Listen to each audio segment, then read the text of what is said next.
부자의 인간관계, 사이토 히토리즘, 좋은 사람에게 돈이 모이게 하는 법.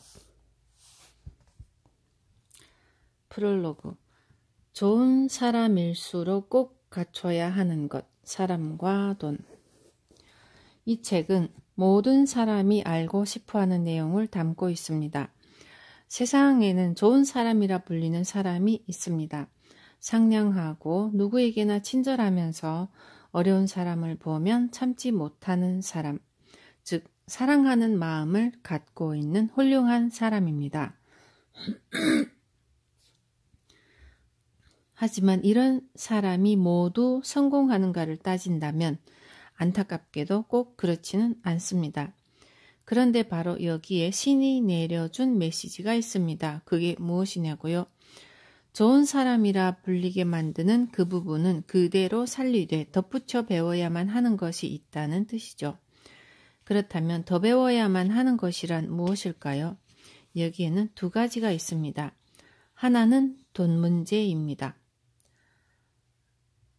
좋은 사람인데 돈을 못 벌고 있다는 것은 당신이 잘 될 거라 생각해서 해왔던 어떤 일에 오류가 있었다는 뜻입니다. 그럼 이제부터 그 오류를 고쳐나가 봅시다. 그럼으로써 돈의 흐름이 좋아질 것입니다. 또 하나 배워야만 하는 것은 인간관계입니다. 좋은 사람은 착하기 때문에 이 세상 모든 사람들에게 상냥하게 대하는 게 좋다고 생각합니다만 꼭 그렇지는 않습니다. 당신의 에너지를 뺏으려는 사람이나 당신을 깔보고 만만하게 대하는 사람에게까지 착할 필요는 없습니다. 또 그런 사람에게까지 미움을 받지 않기 위해 벌벌 떠는 파동을 낼 필요가 없습니다.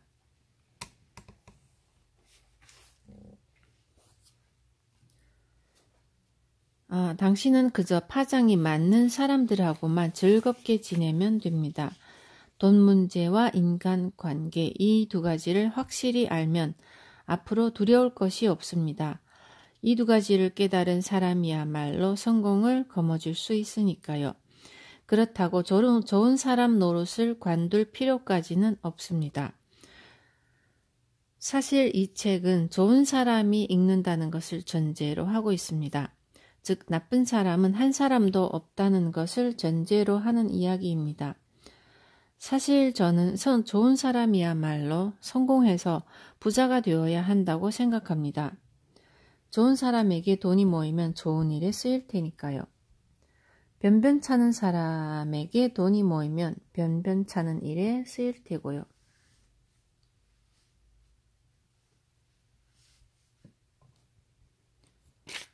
또한 돈이 없으면 사랑하는 사람이 힘들고 아파할 때도 도와주기가 어렵습니다.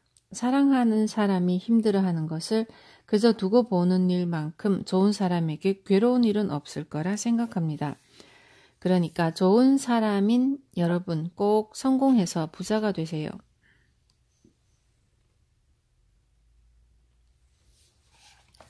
세상에 좋은 사람들이 성공해서 행복해지는 것, 저에게는 그것이 가장 큰 기쁨입니다.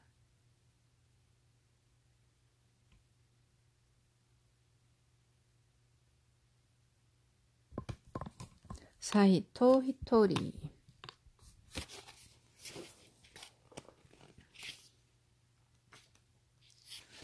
일부 부자의 돈. 착하게 살았는데 왜 돈이 안 모일까?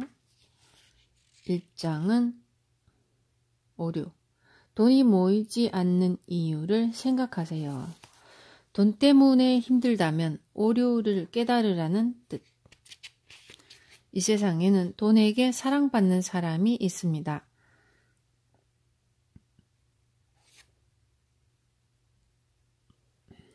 이런 사람은 무슨 일을 하더라도 계속해서 성공하고 끝내 돈까지 끌어옵니다. 즉 무엇을 시작하더라도 주위로부터 응원을 받고 자연스럽게 돈을 끌어당기는 사람이죠.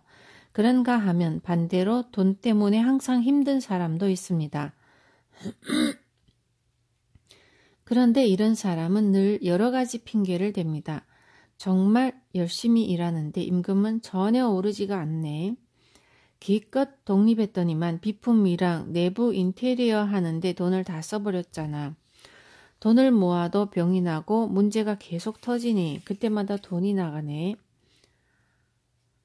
형제 자매랑 자식들이 돈 때문에 힘들다고 매번 나에게만 의지하려 하니 도와줄 때마다 돈을 다 써버리잖아. 돈 때문에 힘든 사람들은 이런 말도 자주 합니다. 나는 늘 좋은 일을 하는데도 돈이 안 모인다고. 그렇다면 도대체 왜 돈 때문에 힘든 걸까요? 바로 거기에 신이 주는 메시지가 있습니다.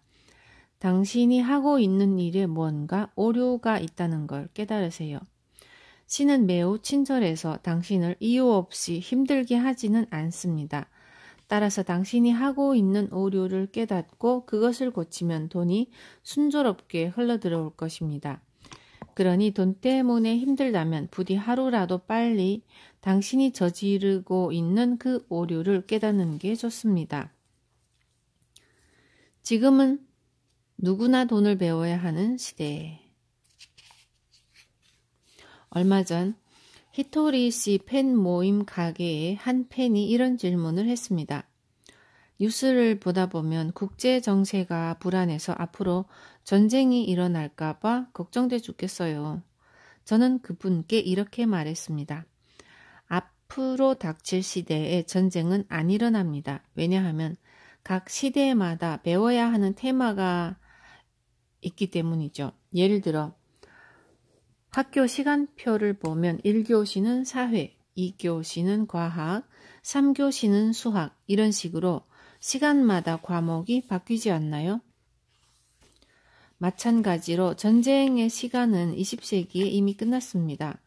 그래서 신은 이미 다음 숙제를 내려주었답니다. 그러니까 전쟁을 걱정하고 있느니 지금 해야 하는 숙제를 확실히 하는 편이 훨씬 낫습니다. 그렇다면 지금 해야 하는 숙제란 무엇일까요? 그건 돈 문제에 대한 공부입니다. 돈 문제를 어떤 식으로 공부하면 좋을지는 입장이나 상황에 따라 다릅니다. 예를 들어 저는 마루칸이라는 회사의 사장입니다. 사장이라는 자리는 아무리 경기가 어렵다 해도 직원들 모두가 먹고 살 수 있는 방법을 모색해야 합니다. 만약 당신이 직장에 다니고 있다면 지금까지는 월급 150만 원으로 생활해 왔던 것을 앞으로는 130만 원으로도 가능하게 머리를 쥐어짜고 나머지 20만 원은 저축을 하는 게 좋겠죠. 당신이 노숙자라면 음식을 받기 쉬운 장소로 이동하거나 빈 깡통 혹은 종이상자를 모아서 파는 등 조금이라도 돈을 벌 수 있는 일을 찾아 어떻게든 근근히 생활을 이어나가는 게 좋겠고요. 이것이 바로 그 사람에게 주어진 돈 문제라 할 수 있습니다.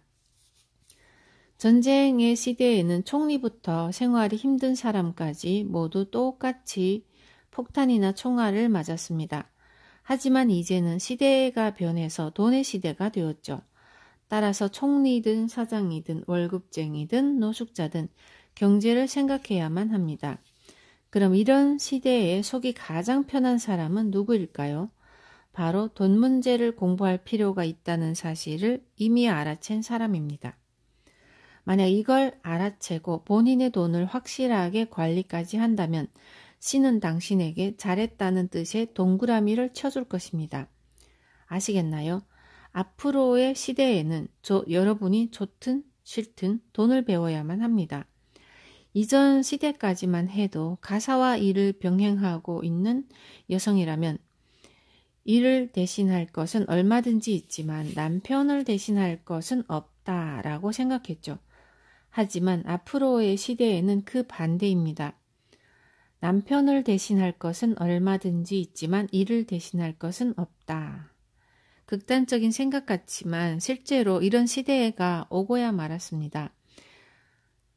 우리는 흔히 여성들이 남자친구에게 내가 중요해, 일이 중요해 라고 압박하는 장면을 보곤 합니다. 예전에는 이럴 때 남자가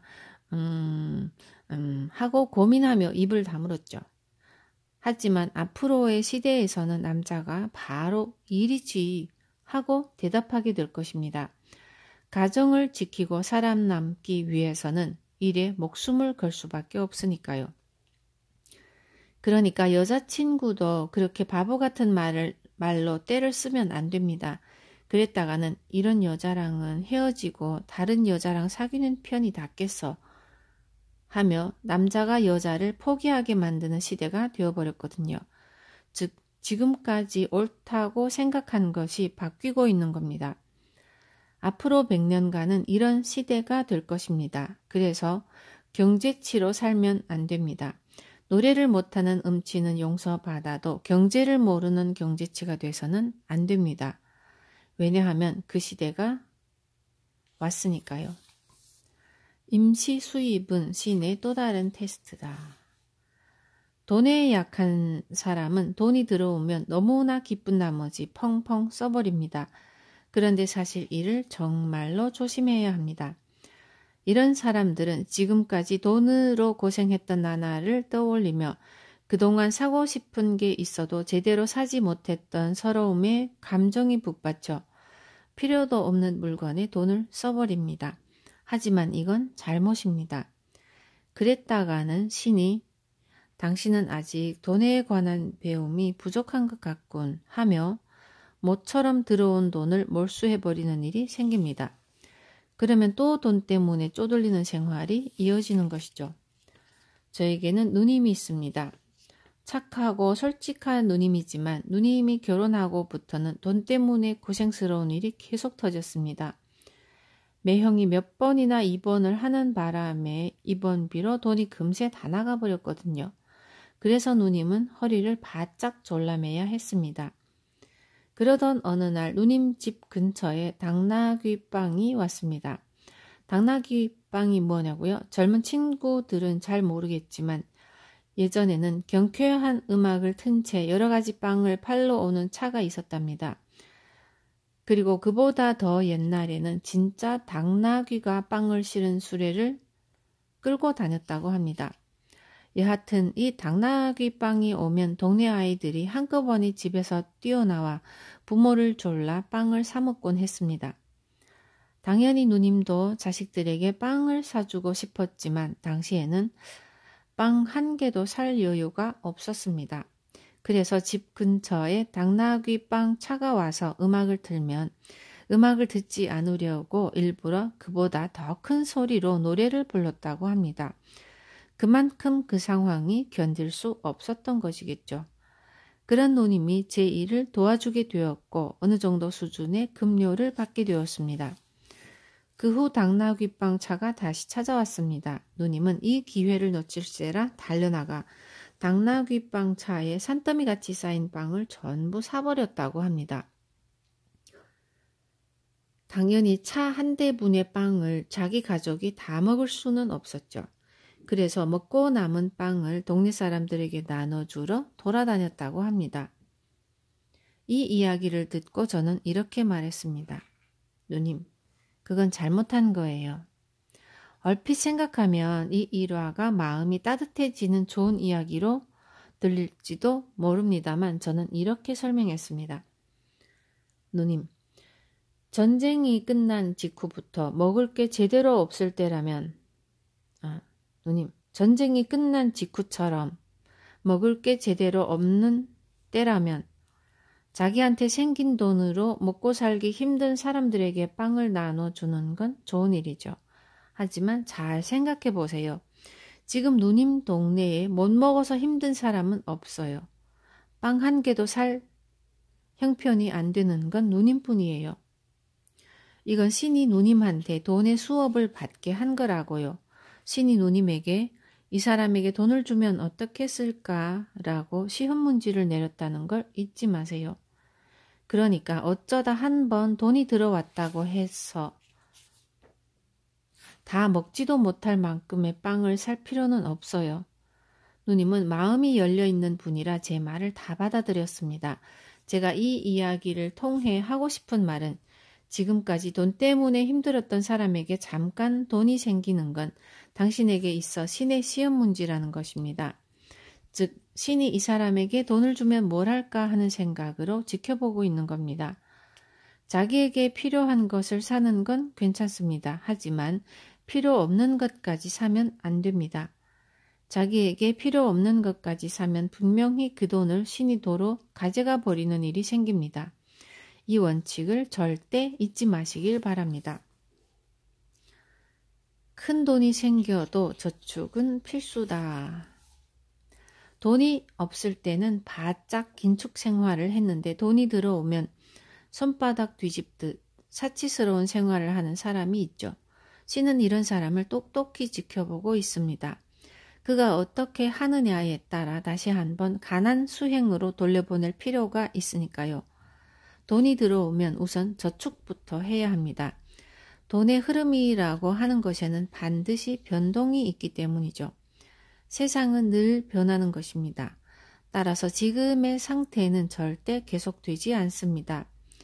분명히 흐름이 변할 때가 오는데 이때 그 흐름을 넘어서기 위해서는 저축이 꼭 필요합니다. 예를 들어 한 무명 작가가 책을 썼는데 갑자기 베스트셀러가 되어 생각지도 않은 큰 액수의 인세가 들어왔다고 칩시다. 바로 이때가 마음이 흔들리더라도 앞으로 일어날 일을 확실히 염두에 둬야 하는 시점입니다. 결국 다음 해에 그에게 세금이 청구될 것이고 그 다음 책이 또 베스트셀러가 될 거라는 보장도 없으니까요. 따라서 항상 앞으로 일어날 일을 예측한 후에 돈을 쓰도록 해야 합니다. 돈을 어떻게 쓸지 이와 관련해서 다음과 같은 명언이 있습니다. 일이 잘 될 때는 웃는 얼굴로 백반을 먹고 일이 잘 안 될 때는 프랑스 요리를 먹도록 하라. 이게 무슨 뜻일까요? 전자는 설사 성공을 하더라도 아무리 큰 부자가 되었다 해도 변두리 백반집에서 웃는 얼굴로 맛있게 음식을 먹을 수 있는 열린 마음을 지닌 인품으로 살아야 한다는 뜻입니다. 그렇다면 후자는 무엇일까요? 이는 일이 잘 안 풀릴 때에도 여유롭게 프랑스 요리를 즐길 수 있을 정도로 미리 저축을 해두는 그런 사람이 되라는 의미입니다. 2장은 흐름, 돈을 계속 흐르게 해야 합니다. 적자를 내는 버릇부터 없앤다. 돈에 강해지기 위해서 무엇보다 우선적으로 해야 하는 일이 있습니다. 그것은 적자를 내지 않는 것입니다. 여태껏 저축을 한 적이 없는 사람이 지금까지 써왔던 돈보다 적은 돈으로 생활을 꾸려나가면서 한 달에 10만 원, 20만 원이라도 모은다면 그것만으로도 합격입니다. 최소한 이 정도라도 실천하면 됩니다. 주변을 둘러보면 신용카드를 몇 장이나 만들어 놓고 자기가 이번 달에 얼마를 썼는지도 모르는 그런 사람도 있습니다. 카드를 신나게 긁다가 정신이 들 때쯤이면 이미 한도액을 넘겼다거나 이번 달에는 모자란 만큼만 빌리자 하고 대부업체에 가서 돈을 빌리기까지 하죠. 이렇게 벌어들인 돈보다 쓰는 돈이 많아 마이너스를 만들어버리는 버릇이 든 사람들이 있습니다. 그런데 이런 마이너스를 만드는 일이야말로 절대 해서는 안 되는 행동 중 하나입니다. 그 사람의 돈의 흐름에는 마이너스를 만드는 파동이 붙어버리기 때문이죠. 그러면 그때부터는 무엇을 하더라도 빚 없이는 돌아가지 않습니다. 요컨대 당신의 돈의 흐름에 절대로 마이너스를 만들지는 말라는 뜻입니다. 지출을 줄이려는 노력이 장사의 승패를 결정한다. 마이너스를 만들지 않는 것은 장사나 일을 하는데도 매우 중요한 원칙입니다. 장사나 일을 할 때 돈을 쓰는 것을 지출이라고 하는데 이는 초창기부터 가능한 한 줄여야 합니다. 가령 당신이 회사를 그만두고 장사를 시작하려 합니다. 좋은 장소에 점포를 빌려서 인테리어도 멋지게 하고 좋은 간판도 달고 아기자기한 소품도 놓아서 예쁜 가게를 만들어 보자. 가게와 가구, 조리기구에 돈을 들이면 분명히 손님이 잔뜩 올 거야. 대부분 이렇게 두근두근 설레는 마음으로 환상을 품고 시작합니다. 하지만 저는 장사를 시작하는 시점부터 지출을 얼마나 깎았느냐에 따라 장사의 승패가 결정된다는 말씀을 꼭 드리고 싶습니다. 예를 들면 장사를 한다고 꼭 굳이 돈을 들여서 좋은 사무실을 구할 필요는 없습니다. 자기 집에서 할 수 있는 일이라면 집에서 해도 충분합니다. 또 점포를 가진 경우에도 인테리어니 뭐니 하는 것에 돈을 들일 필요는 없습니다. 이 가게는 바빠 보이네. 꽤 번창한 것 같은데. 손님이 이렇게 생각할 수 있을 정도로만 보여도 충분합니다. 저의 제자들도 장사를 할 때 모두 자기 집에서 시작했습니다. 쓸모 없어진 책상을 받아와서는 거기에 전화기 한 대를 두고 시작했죠. 사실 이것만 갖춰져도 사무실로서의 역할을 훌륭히 수행할 수 있습니다. 참고로 한 제자는 골판지 상자를 필요한 크기로 잘라 매직펜으로 상호를 써서 간판을 만들었습니다. 글씨는 제가 직접 썼고요.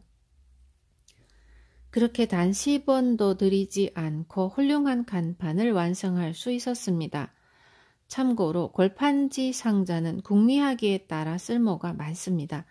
저는 가게를 시작하자마자 제자들에게 가게에 여기저기에 골판지 상자를 쌓아두라고 조언했습니다. 왜냐고요? 가게 안이 텅 비어 있으면 한가한 가게라는 인상을 주기 때문입니다. 어쨌든 골판지 상자를 잔뜩 쌓아두면 신기하게도 번창하는 가게의 분위기로 탈바꿈합니다. 이렇듯 골판지 상자 하나를 쓰더라도 아이디어에 따라 그 활용도는 천차만별입니다. 그런 식으로 사업을 시작했기에 제자들의 지출은 거의 제로가 되었습니다. 어쨌든 마이너스가 아니기 때문에 설사 사업에 실패한다 해도 단 10원도 빚을 지는 일이 없는 거죠.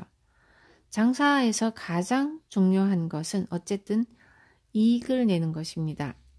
장사로 이익이 나면 그 이익으로 비용을 대가면서 사업을 확장하면 됩니다.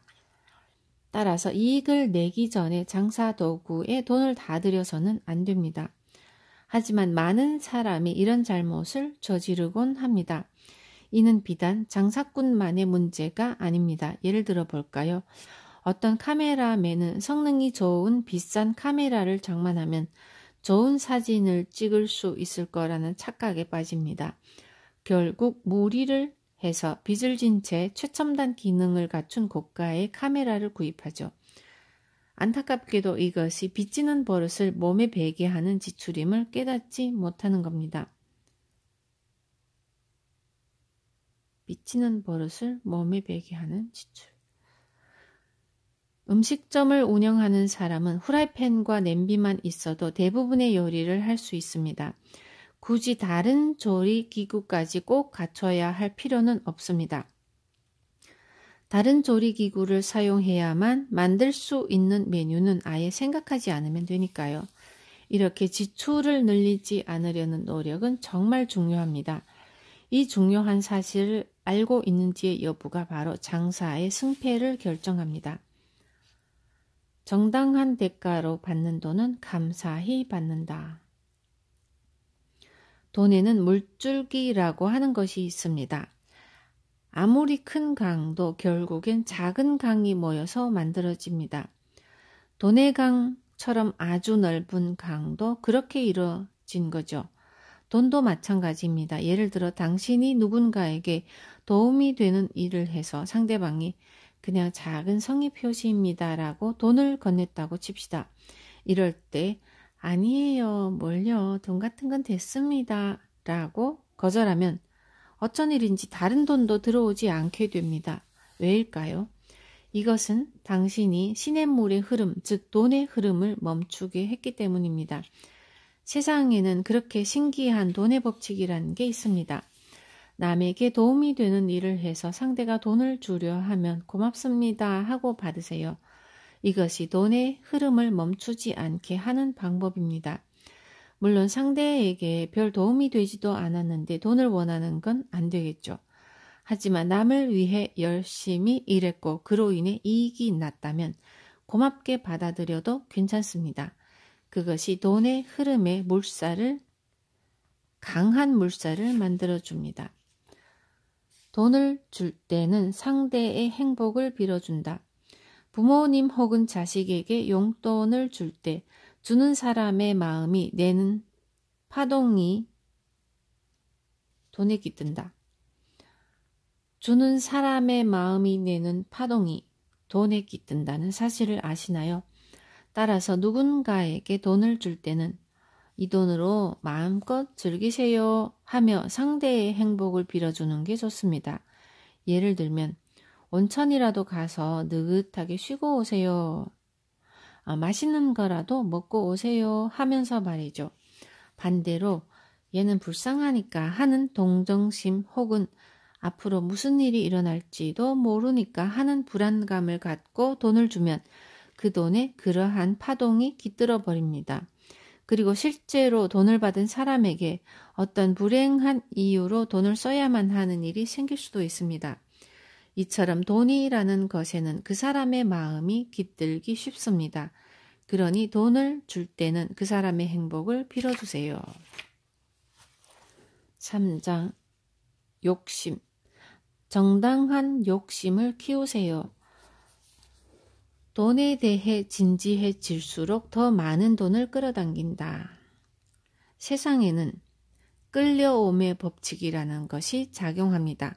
이렇게 하고 싶어, 이렇게 되고 싶어 라고 항상 생각하면 정말로 그 일들이 실현되는 거죠. 돈에도 이 끌려옴의 법칙이 작용합니다. 다만 돈을 돈 이외의 것들보다 더 진지하게 생각하지 않으면 돈은 끌려오지 않습니다. 사실 돈에 대한 진지한 정도가 그 사람에게 들어오는 돈의 액수를 결정합니다. 오늘 당신이 진지하게 나는 지금보다 훨씬 많은 돈을 벌 거야 라고 결심했다고 칩시다. 그러면 당신에게 붙어있던 지도령이 바뀝니다. 지도령이란 일이나 재능 등 어떤 전문적인 분야에서 당신을 지도해주는 영을 뜻합니다. 그래서 지도령은 특히 일을 하고 있는 사람에게 잘 붙어 있습니다.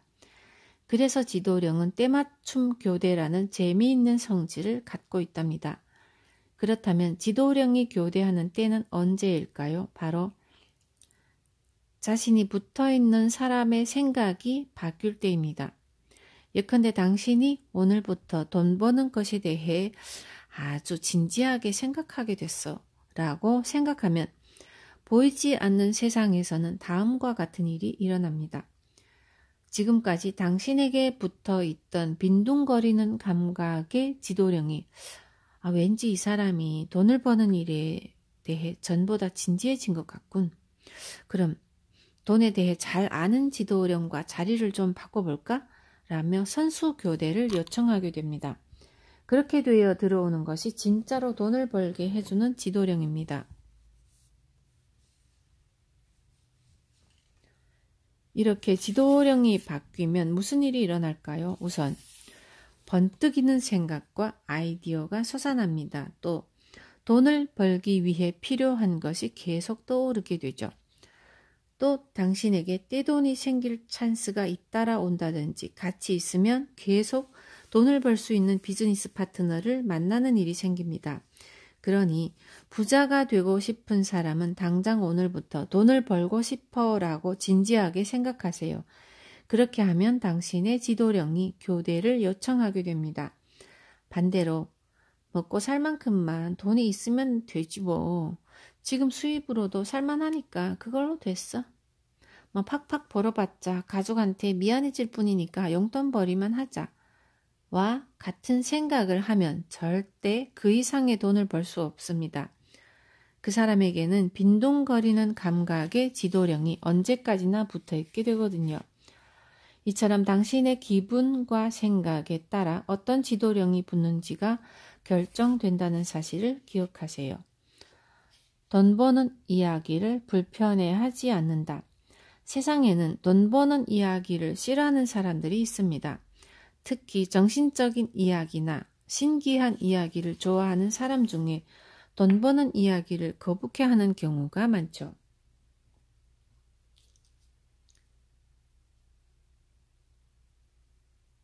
그런 사람들은 사랑이 담긴 이야기, 사랑이 담긴 행동 혹은 세상을 밝게 만드는 이야기 등을 좋아하죠. 그래서 누군가가 돈 버는 이야기를 하려고 하면 서둘러 화제를 바꾸려 합니다. 세상에 돈이 다는 아니니까 라든가 눈앞에 닥친 일을 즐겨서 하다 보면 돈은 알아서 따라오게 돼 있어 라며 이야기를 피하려고 하죠. 사실 여기에는 깊은 의미가 숨어 있습니다. 제가 지금부터 말씀드리려고 하는 것은 좀처럼 믿기 힘든 이야기일지도 모릅니다. 믿기 힘든 분은 믿지 않아도 상관없으니 읽고 싶은 분만 읽어주세요. 돈 버는 이야기가 불편한 사람에게는 가난신이라고 불리는 영, 즉 부유령이 붙어 있습니다. 그런데 이 가난신이 붙으면 그 사람의 의식을 확실하게 바꾸지 않는 한 부자가 될 수 없습니다. 생활이 힘들지 않을 만큼의 돈은 들어올 수 있어도 그 이상의 돈은 들어오는 일이 없죠. 왜냐고요? 가난신은 그 사람이 성공하는 것을 필사적으로 맞기 때문입니다. 그 사람이 부자가 되면 그때부터 본인이 거기에 머물 수가 없으니까요. 그래서 그 사람으로 하여금 돈을 잔뜩 버는 이야기라든가 부자가 될 수 있는 이야기로부터 가능한 한 멀리 떼어놓으려 하는 것입니다. 부자가 될 수 있는 이야기가 나오면 보이지 않는 세상에서는 가난신이 손을 뻗어 그 사람의 귀를 막아버리기도 합니다. 그렇게 귀가 막혀버린 당사자는 왠지 모를 가난신이 주고 있는 그 묘한 감정대로 움직여서 돈 이야기가 나오면 죄 짓는 느낌이 들어 혹은 돈 이야기가 나오면 영 불편하네 라고 생각하게 됩니다. 가난신은 가난 파동을 내고 있는 사람에게 들러붙어 있는 성질을 갖고 있습니다. 따라서 정말로 가난에서 벗어나고 싶다면 의식과 말버릇을 철저히 바꿔야 합니다. 나는 가난하니까 라는 말을 자주 해서 버릇이 들게 하면 안 됩니다. 나는 꽤 부자잖아. 몸 건강히 일할 수 있으니 행복하지. 오늘도 밥을 먹을 수 있으니 잘 됐다. 설사 돈이 없어도 이렇게 의식적으로 기운이 넘치는 말을 해보세요. 이처럼 말의 영예에게 힘을 빌어 몸에 깃든 가난 파동을 부자 파동으로 바꾸는 일부터 시작해 봅시다. 그리고 나는 지금부터 열심히 돈을 벌 거야 라고 굳게 마음을 먹은 뒤 돈과 경제를 열린 마음으로 배워나가세요. 돈 이외의 다른 것은 끌어오는 일이 비교적 간단합니다.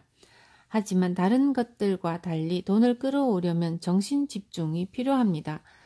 그리고 정신 집중을 얼마나 하느냐에 따라 앞으로의 돈의 흐름이 바뀔 수 있습니다. 정당한 욕심은 행복을 가져다 준다. 돈을 벌기 위해서는 욕심이라고 하는 것이 필요합니다. 그런데 사람의 욕심에는 두 가지 종류가 있습니다. 하나는 새 양복을 갖고 싶어, 여행을 가고 싶어, 좀 더 쾌적한 생활을 하고 싶어와 같이 인간으로서 당연히 갖게 되는 욕구입니다. 이것을 정당한 욕심이라 합니다. 또 하나는 악마의 욕심이라고 하는 것인데 이에 대해서는 후에 자세히 설명하겠습니다.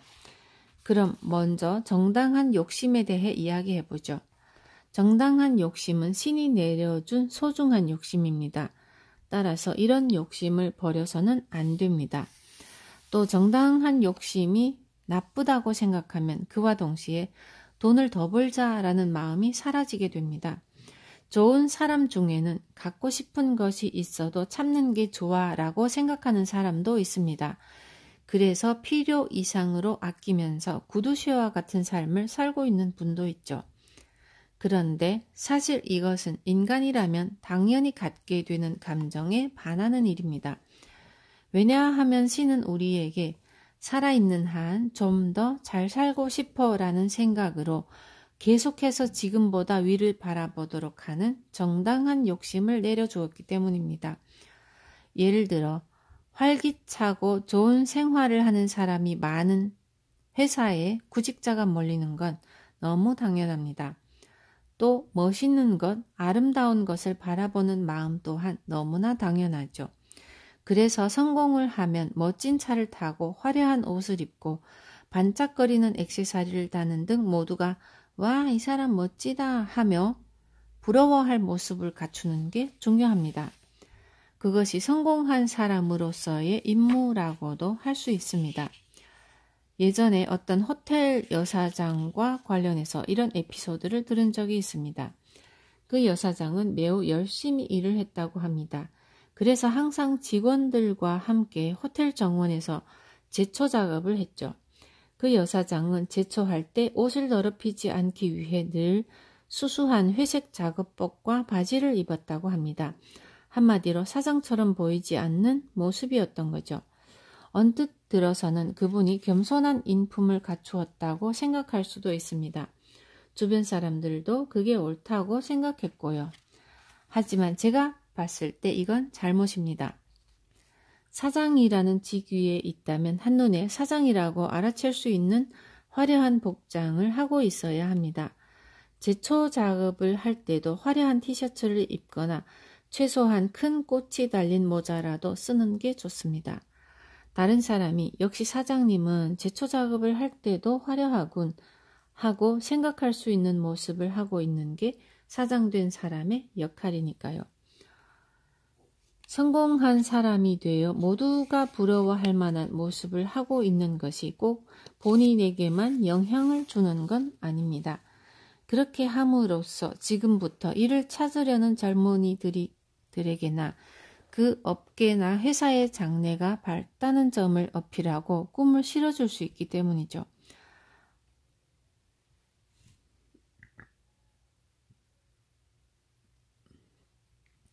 화려한 옷을 사는 것도 반짝반짝 빛나는 액세서리를 사는 것도 멋진 차를 갖고 싶어 하는 것도 다른 나라로 여행을 가고 싶어 하는 것도 모두 정당한 욕심입니다. 정당한 욕심을 가지고 있으면 좀 더 노력하자, 좀 더 돈을 벌자, 좀 더 위를 바라보자 하는 투지가 솟아납니다.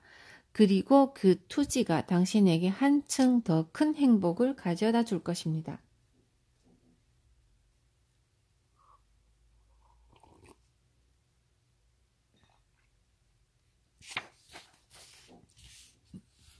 명예를 원하면 돈을 잃는다. 앞서 사람의 욕심에는 두 가지가 있다고 말했죠. 정당한 욕심에 대해서는 앞에서 설명했으니 이번에는 악마의 욕심에 대해 이야기해 보겠습니다. 악마의 욕심이란 남을 밟고 올라서더라도 돈을 갖고 싶다고 하는 자기중심적인 마음을 말합니다. 또 많은 사람이 대단하다고 말해줬으면 좋겠어. 다른 사람이 내 비위를 맞춰줬으면 좋겠어와 같은 명예욕도 여기에 속합니다. 그런데 이런 악마의 욕심을 가지면 신기하게도 돈이 점점 사라지게 됩니다. 잘 생각해 보세요. 아무리 대단한 위협을 완수했다 해도 남을 밟고 올라서서라도 행복해지고 싶어라는 라고 생각하는 사람을 주변에서 응원해 줄까요?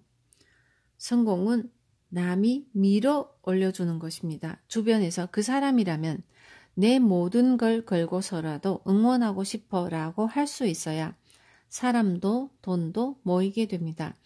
그런데도 많은 사람이 다른 사람들이 나를 대단하다고 생각해 줬으면 좋겠어 라고 하는 명예욕의 함정에 빠져 있습니다.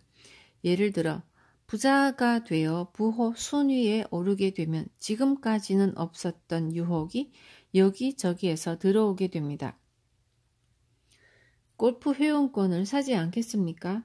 혹은 회사 건물을 세우지 않겠습니까? 와 같은 제안 말입니다. 이럴 때 덫에 걸려들어서는 안 됩니다. 명예라고 하는 것이 눈앞에 어른거리면 명예를 갖고 싶은 나머지 필요 없는 것까지 사버리게 됩니다. 요컨대 허영에 사로잡히는 거죠. 바로 남들이 자신을 대단한 사람이라고 생각해 줬으면 좋겠다고 하는 생각이 그렇게 만드는 겁니다. 부자는 돈을 많이 갖고 있는 사람입니다. 그런데 점점 더 많은 돈을 손에 넣게 되면 명예도 갖고 싶어, 돈도 더 많이 갖고 싶어 하는 마음으로 기울기도 합니다. 그리고 모처럼 손에 들어온 돈으로 필요도 없는 땅을 사고 필요도 없는 건물을 세우려다 결국 돈을 날려버리기도 하죠. 지위나 명예를 갖고 싶어 선거에 나가는 경우에도 매번 보기 좋게 당합니다. 물론 지위나 명예를 갖고 싶다면 정치가가 되면 됩니다. 하지만 명심하세요. 정치가가 돈을 원하면 체포될 것입니다. 이를 꼭 마음에 새겨두세요. 사람에게는 제각각 처지라는 것이 있습니다. 자신의 처지를 스스로 관철시킬 수 있을지 없을지가 성공을 좌우합니다. 아시다시피 저는 장사꾼입니다. 장사꾼의 일이란 오로지 고객을 기쁘게 하는 물건을 파는 것입니다. 고객을 기쁘게 하는 물건을 파는 것입니다. 장사꾼이 필요도 없는 건물의 주인이 될 이유는 없습니다. 골프를 하고 싶으면 그때마다 돈을 내고 하면 되지 굳이 명예를 위해 비싼 회원권을 살 필요는 없습니다. 누군가가 텔레비전에 출연하지 않겠습니까? 라고 하는 제안에도 우쭐해질 필요가 없습니다. 그러는 와중에 본업에 소홀하게 될 수도 있으니까요. 자신의 처지를 잊고 지위나 명예를 원할 때 그 모습을 신이 줄곧 지켜보고 있다는 사실을 잊지 말아야 합니다.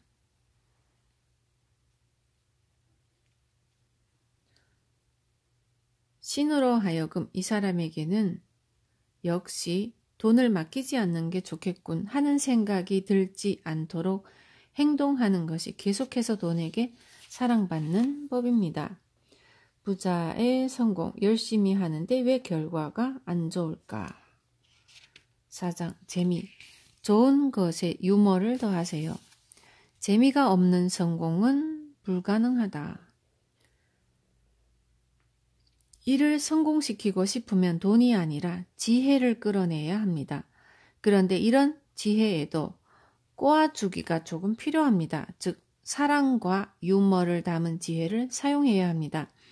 좋은 사람 중에는 성실한 사람이 많습니다.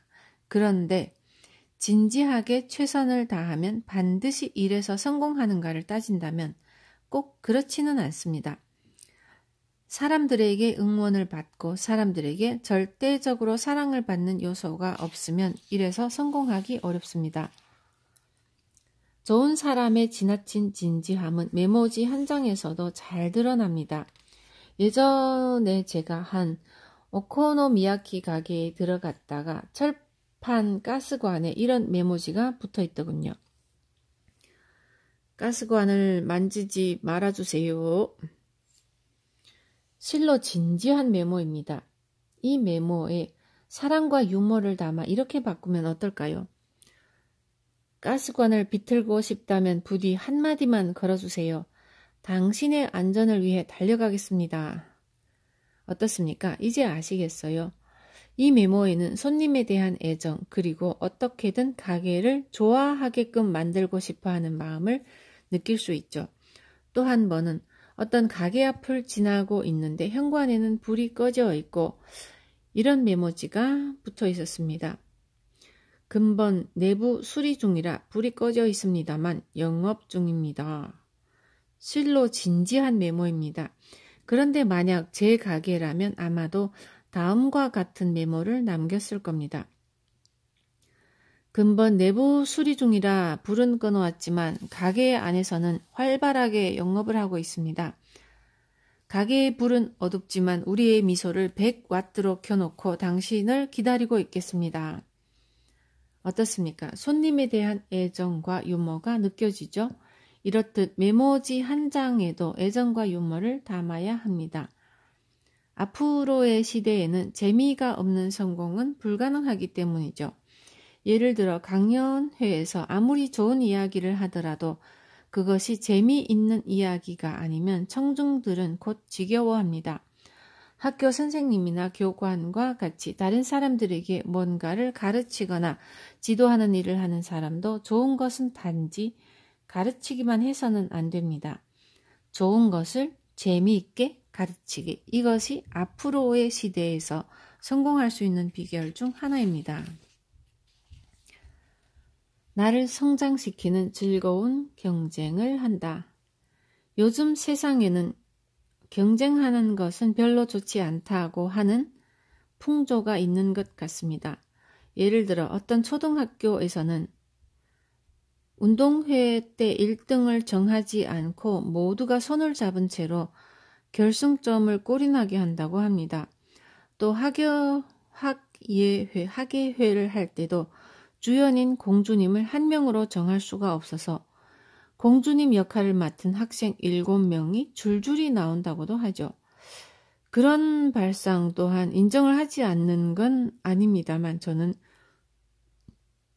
경쟁을 좋은 방향으로 사용하면 괜찮다고 생각합니다. 왜냐고요? 경쟁이 없어지면 사람의 마음이라는 게 나태해지기 쉽거든요. 일할 때도 대충대충 하면서 그 이상으로 앞으로 나아가지 않는 사람이 있습니다. 자기가 원래 갖고 있는 힘을 최대한 쓰려 하지 않는 것이죠.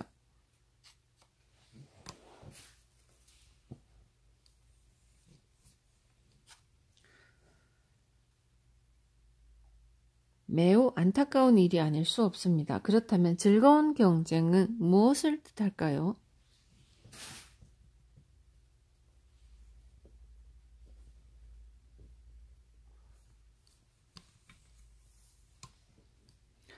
예컨대 속으로 몰래 라이벌이라고 생각하는 사람이 있다고 합시다. 그런데 어느 날 이 라이벌이 매우 참신한 일을 벌이기 위해 열정을 불태우고 있다는 소식을 듣는다면 기분이 어떻습니까? 아마 당신에게 큰 자극이 될 것입니다. 그리고 그 사람이 잘하는 모습을 보게 되면 이런 생각을 하게 되죠. 이런 방법이 있었다니. 저 녀석 꽤 잘하잖아. 그렇게 자극을 받아 자기도 더 열심히 해야겠다고 결심을 하고 마음을 다지게 된다면 이게 바로 즐거운 경쟁이 아니겠습니까? 또 동료들과 경쟁을 하고 나서 1등을 한 사람은 이길 수 있었던 비법을 모두에게 아낌없이 가르쳐주는 건 진 사람들은 마음을 열어 패배를 인정하고 이긴 사람에게 일하는 방법을 배우는 것. 저는 이 또한 즐거운 경쟁의 한 방법이라고 생각합니다.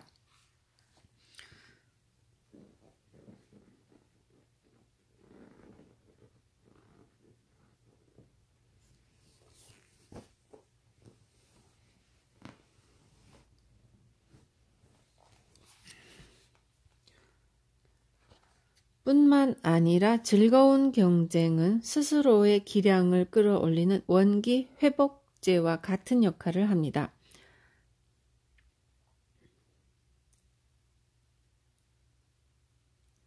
시게킥스라는 과자가 있습니다. 먹으면 신맛이 입에 확 퍼져서 졸음이 단숨에 달아나는 과자이죠. 시게킥스와 마찬가지로 즐거운 경쟁은 졸음이나 흐트러진 마음을 단숨에 날아가게 해줍니다. 경쟁은 원래 즐거운 것으로 사람들은 경쟁을 좋아합니다. 사람들이 싫어하는 경쟁이란 이겼다고 잘난 척하거나 졌다고 성질을 부리는 경쟁을 말하죠. 경쟁이라는 단어를 듣는 것만으로 눈살을 찌푸리며 싫어한다면 그 이상 영혼의 성장은 기대할 수 없습니다. 사실 자기 안에 잠들어 있는 힘을 끌어내고 일하는 방법을 여러 방향으로 공유할 수 있는 것도 다 즐거운 경쟁이 있는 덕택입니다. 앞으로는 경쟁을 좋은 쪽으로 활용해 자신을 더더욱 드높이는 원기 회복제로 만들어 봅시다. 황금의 원 패턴을 포착한다. 여기서는 지금 당신이 하고 있는 일로 손쉽게 성공할 수 있는 비법을 알려드리겠습니다. 당신이 하고 있는 일 가운데 왠지 이걸 하면 많은 사람이 기뻐하겠지 라고 생각되는 것을 하나만 찾아보고 그것을 철저히 끝까지 해보세요. 이를 몇 번 해나가는 가운데 그것은 하나의 패턴이 될 것입니다. 성공하는 일에는 황금의 원 패턴이라고 하는 것이 있습니다. 그리고 이 패턴을 발견하는 것이 가장 손쉬운 성공 비결입니다. 미토코몬이라고 하는 텔레비전 드라마를 예로 들어보겠습니다. 그 드라마는 매번 같은 패턴을 갖고 있습니다. 가령 신분을 감추고 있던 미토한의 미스 쿠니공이 이야기 마지막에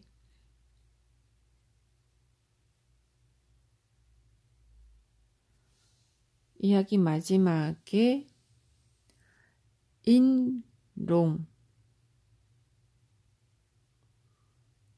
약이나 도장, 인주를 넣고 다닐 수 있게 허리에 차도록 만든 작은 감. 이게 암행어사 이런 것 같아. 인롱을 보입니다. 그러면 지금까지 기세등등하던 나쁜 사람들이 일제히 어이쿠 하면서 납작 엎드립니다. 이 순간 드라마를 보고 있던 사람들의 가슴이 시원해지죠.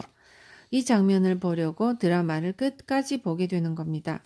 바로 이것이 황금의 원 패턴입니다. 미토코몬과 마찬가지로 한 번 일이 제대로 맞아떨어지면 그 방법을 5, 6년간 바꿔서는 안 됩니다.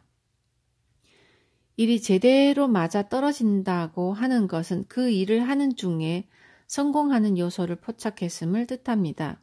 즉 모두가 추구하는 황금의 원 패턴을 포착했다고 볼 수 있죠. 그때부터는 같은 패턴을 유지하면서 매번 설정을 조금씩 바꾸면 됩니다. 미토코몬의 경우 전국 각지를 돌면서 찍었는데 그때마다 그 지역과 관련된 설정으로 바꿨던 게 한 수였다고 생각합니다. 지역의 풍습이나 명물을 소개하면서 그 지역에서 만났던 여러 사람을 구해준다. 스케시와 카쿠시가 최후의 인롱을 보이면 나쁜 사람들이 어이쿠 하면서 납작 엎드린다. 이렇게 매번 똑같은 패턴을 유지하는 것이죠. 이제 여러분도 자신의 일에서 황금의 원 패턴 포착을 해보세요. 그리고 일이 제대로 맞아떨어지면 패턴을 바꾸지 말고 한동안은 그대로 계속 밀고 나가세요. 그러다 맞아떨어지지 않는다 싶으면 다시 다른 방법을 생각하면 되고요. 이것이 일을 가장 빨리 성공시키는 비법입니다.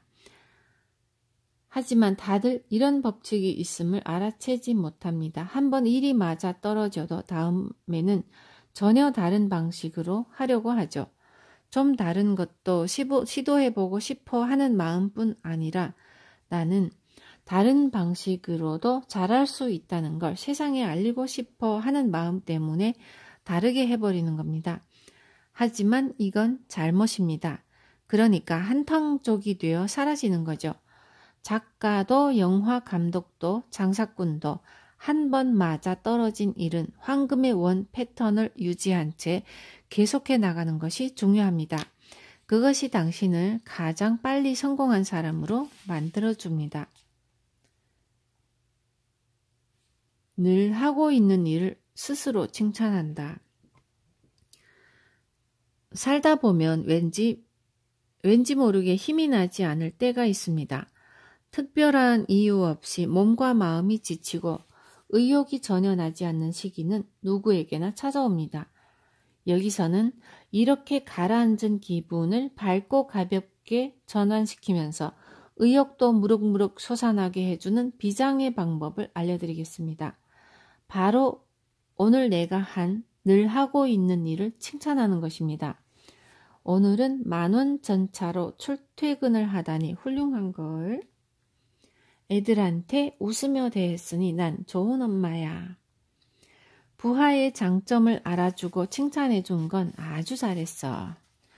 이렇게 자신이 늘 하고 있는 일을 칭찬하면 기분이 벅차올라 내일도 잘해보자는 생각을 하게 됩니다. 왜 자화자찬을 하고 나면 의욕이 솟아날까요? 그것은 뇌에 칭찬 회로라고 하는 것이 생기기 때문입니다. 그런데 일본인에게는 겸손한 것이 좋은 것이라고 하는 국민성이 있어 사람들이 평소에 자신을 부정하는 경우가 많습니다. 어차피 나 같은 놈이 나한테는 무리야. 나는 그렇게 대단한 사람이 아니야. 이렇게 스스로에 대해 계속해서 부정적인 말을 하는 것이죠. 그런데 자신에 대해 부정적인 말을 하면 뇌에 스트레스를 줍니다. 그리고 이것을 계속하면 뇌에 불행회로라고 하는 것이 생겨나죠. 이 불행회로가 생겨버리면 매우 성가십니다. 일을 하다 아무리 멋진 찬스가 생겨도 어차피 나 같은 사람이 할 수 있을 리 없잖아 하고 지레 포기하죠. 부정적으로 생각하는 버릇이 이미 몸에 배어버렸기 때문입니다. 이런 불행회로를 부숴버리려면 뇌에 칭찬회로를 만들어야 합니다. 칭찬회로를 만드는 방법은 간단합니다. 자기를 칭찬하는 습관이 생기면 칭찬회로가 점점 두터워지고 동시에 불행회로는 점차 가늘어지죠. 하지만 막상 자신을 칭찬하려고 해도 사실상 그렇게 눈에 띌 정도로 일을 잘해내는 경우는 드뭅니다. 개중에는 특별히 칭찬할 거리가 없으니 나는 스스로를 칭찬할 수가 없겠군 하고 생각하는 사람도 있을 테고요. 하지만 그렇게 특별한 일을 칭찬하라는 게 아닙니다. 너무나 당연하게 여기고 있을 만큼 일상적인 일에 칭찬하라는 겁니다. 평소에 늘 하고 있는 일이기 때문에 자기 자신을 인정하고 칭찬해 주는 게 더 의미가 있습니다. 그도 그럴 것이 늘 하고 있는 일을 계속해 오지 않았다면 지금의 당신은 없을 테니까요. 자신이 자연스럽게 하고 있는 일은 사실 칭찬받아 마땅합니다. 그러니 늘 하고 있는 일을 칭찬하고 또 칭찬해 봅시다. 며칠간 이렇게 칭찬하는 것만으로도 뇌에 칭찬 회로가 생겨 동기부여가 점차 강화될 것입니다. 설사 10년간 불행 회로가 지배하고 있었다 해도 칭찬 회로가 만들어지는 데는 그리 많은 시간이 걸리지 않습니다. 빠르면 며칠, 늦어도 한 달 정도면 자신감이 붙고 계속 빠릿빠릿하게 행동할 기분을 불러일으키는 칭찬 회로가 생겨납니다. 매일 자기 전에 내가 오늘 늘 하고 있던 일을 잔뜩 칭찬해 주세요. 당신의 마음속에서 끊임없이 의욕이 솟아날 것입니다. 5장 속도. 새로운 것을 2배로 빨리 하세요. 새로운 것이 있으면 누구보다 빨리 한다. 좋은 사람이라 불리는 사람들에게는 경쟁 의식이 별로 없습니다. 항상 상냥하고 친절해서 경쟁을 하기보다 길을 양보하거나 남을 앞세우는 경우가 많죠. 그래서 여럿이 경쟁할 기회가 오더라도 순위는 늘 꼴찌거나 아래쪽에서 맴도는 경우가 대부분입니다. 반면 상위권은 대개 실력이 있거나 눈에 띄는 사람이 차지하죠. 그런데 하위권인 사람에게도 한 방에 역전을 할 수 있는 절호의 찬스가 있습니다. 바로 새로운 방식을 도입하는 때입니다. 지금까지 상위권을 점해왔던 사람은 사실 새로운 방식을 좀처럼 시도하지 않는 경향이 있습니다.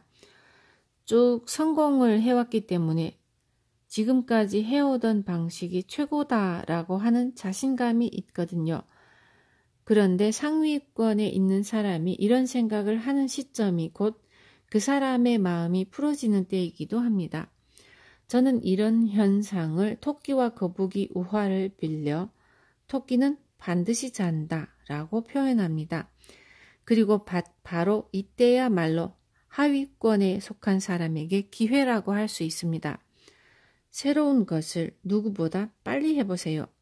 새로운 것에는 아직 익숙한 사람이 없어서 하루라도 1시간이라도 빨리 하는 사람이 이기게 됩니다. 토끼가 푹 자고 있는 사이 거북이는 새로운 방법으로 일을 척척 진행해 나갑니다. 토끼가 그것을 눈치챘을 때는 이미 순위가 역전되어 있죠. 지금까지 라이벌로 보지도 않았던 존재가 자기 손이 닿지도 않는 저 앞까지 가버리고 만 겁니다. 바로 이때가 상위권에 속했던 사람이 하위권에 있던 사람의 진짜 실력을 새삼 깨닫게 되는 시점이기도 합니다. 당신이 좋은 사람이라면 특히 토끼는 반드시 잔다는 법칙을 절대로 잊지 말았으면 합니다. 좀 쉴까? 라고 생각하는 순간 위험해진다. 사람들은 작은 성공을 손에 넣으면 매우 기뻐합니다. 너무 기쁜 나머지 이런 생각을 하죠. 여행이라도 가서 좀 쉴까? 하지만 이것이 성공의 기세를 꺾어버립니다.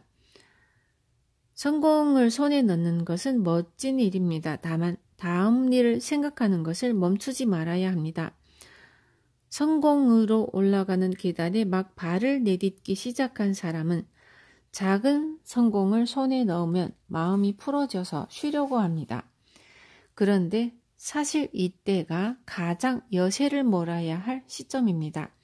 이래는 가속 법칙이라는 것이 있습니다. 성공을 손에 넣었을 때 그 다음의 성공도 곧 찾아온다. 이렇게 좋은 일은 연속해서 일어나는 법이거든요. 그러니 이런 기세를 꺾어버리는 건 너무나 아까운 일입니다. 따라서 여행을 가더라도 마음 한구석으로는 다음 수단을 생각해야 합니다. 그리고 가능한 한 빨리 다음 일에 착수해야 하죠. 그렇게 해야 기세를 떨어뜨리지 않고도 새로운 성공을 향해 나아갈 수 있습니다. 그런데 성공을 손에 넣었다고 푹 쉬어버리면 다음 일에 착수하는 것이 귀찮아집니다. 이 승리의 잔에 좀만 더 취하고 싶어 그런 마음이 강해지는 거죠. 하지만 그렇게 쉬다가는 겨우 의욕이 생겨서 일을 다시 하려 할 때는 이미 뒤에 있던 사람들이 당신을 추월해 있거나 바로 등 뒤까지 바짝 따라잡았을 수도 있습니다. 바로 앞에서 제가 토끼는 반드시 잔다고 하는 말씀을 드렸습니다만 이때는 당신이 바로 그 토끼가 돼버리는 것이죠. 그래도 괜찮으시겠어요? 성공한 직후에 좀 쉬어볼까 하는 마음을 갖는 건 위험합니다. 여행을 가는 건 본인 자유입니다만 한 구석으로는 다음에 해야 할 일을 잊지 말아야 합니다. 그것이 성공의 기세를 떨어뜨리지 않고 계속해서 이어갈 수 있는 방법입니다. 일에 있어서 빠른 것만으로 합격이다. 일에 있어 운이 좋은 사람들은 공통적으로 이렇게 생각하는 경향이 있습니다. 좋은 이야기를 들으면 바로 실행하자. 즉, 동료나 선배들에게 좋은 이야기를 듣고 그것을 자신의 일로 받아들이는데 누구보다 빠릅니다. 반면 같은 이야기를 들어도 이렇게 생각하는 사람이 있게 마련입니다. 그런 게 좋은 거라면 좀 더 심사숙고해보고 실행해도 되지 않을까? 하지만 이는 잘못된 생각입니다. 받아들이는 스피드가 가장 중요하거든요. 모든 정보에는 적기라는 것이 있습니다. 지금 그 정보가 그 사람의 귀에 들어온 것은 그 사람에게 있어 그때가 적기이기 때문입니다. 좀 더 생각해보고 하자. 주변 상황을 좀 더 둘러보고 하자. 좀 더 신중히 고민해보고 해도 늦지 않아. 이처럼 모처럼 좋은 정보를 얻었는데도 자기 안에 끌어안고 있으려 해서는 안 됩니다. 좋은 이야기나 정보를 자기 안에 묻어두면 언젠가 적기가 지나가 버리기 때문이죠. 후에 그럼 이제 슬슬 해볼까 하고 움직이려 할 무렵에는 이미 모두가 거기에 달려든 상황이라 당신과 그들 사이에는 차이가 발생합니다. 미세한 차이는 곧 큰 차이가 됩니다. 그것이 바로 일이라는 것의 특징이기도 합니다. 어쨌든 일에 있어서는 빠른 것만으로도 합격, 늦는 것만으로도 실격입니다. 또다시 강조하지만 좋은 이야기를 들으면 바로 실행한다는 원칙을 잊지 마세요. 이런 생각 자체가 성공하는 사람들에게 일의 운이 모이는 이유이기도 합니다.